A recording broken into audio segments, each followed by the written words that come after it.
Theft and the fentanyl crisis are among many Californians' top concerns, and two competing anti-crime measures that address those issues are vying for your vote this November.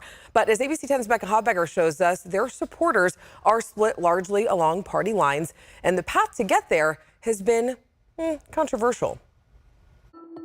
I done seen people look at the store owner and take it right in front of them and walk out. It is a horrendous situation. We spend a lot of money on security, but when they're not prosecuting them as they have not been in the past, it hasn't helped us. All agree something must be done, but just what depends on who you ask. The bottom line is people are sick and tired of it. Last fall, the Homeless, Drug Addiction, and Theft Reduction Act ballot initiative began circulating for signatures.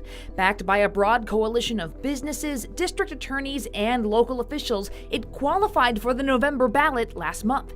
It would increase punishments and roll back Proposition 47. Passed by voters in 2014 with nearly 60% of the vote, Prop 47 was a ballot measure that reduced certain theft and drug possession offenses from felonies to misdemeanors to help address overcrowding in jails, including saying theft of goods under a total of $950 can only be charged as a misdemeanor.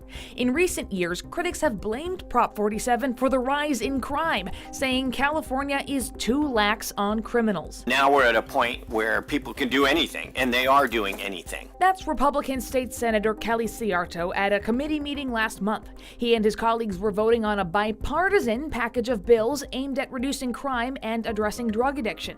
But at the time, some Democrats were adding language to the bills saying that if voters approve the Homeless, Drug Addiction, and Theft Reduction Act, then these bipartisan anti-crime bills would become void. Republicans called those additions a poison pill.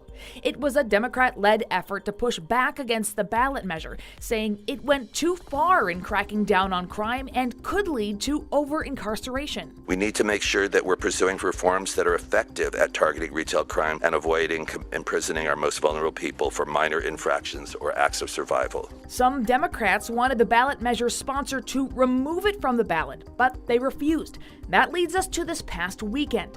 Democrats removed these so-called poison pill amendments, but then announced a ballot measure of their own. It too would address retail theft and drug abuse, but as a news release from Governor Newsom put it, the measure will improve public safety without returning to mass incarceration.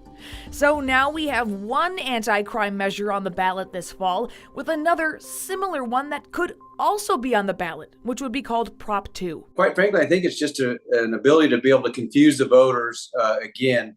And it's just disingenuous. Republican State Senator Brian Daly says Democrats' last-minute efforts to add their own anti-crime measure to the ballot is political maneuvering. The Governor Newsom and the legislature will spend a lot of money for voting theirs. They just really don't want to put people, hold people accountable for repeat offenders to crime. And that's unfortunate because Californians are tired of it. In a statement Monday, Governor Newsom said this balanced approach cracks down on crime and protects our communities without reverting to ineffective and costly policies of the past.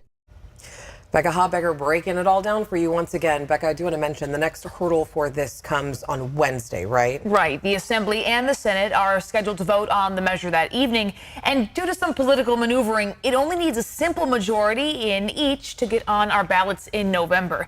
Now, if that happens, you can be sure both sides are going to tout their respective measure or prop as the criminal justice reform you should vote for. So expect to see a lot of dueling ads for yes on one and no on the other. And the other thing is that it's possible for voters to approve both. Yes, if both pass, they would conflict. Yeah. And in that case, the one that receives more yes votes is the one that would go into effect.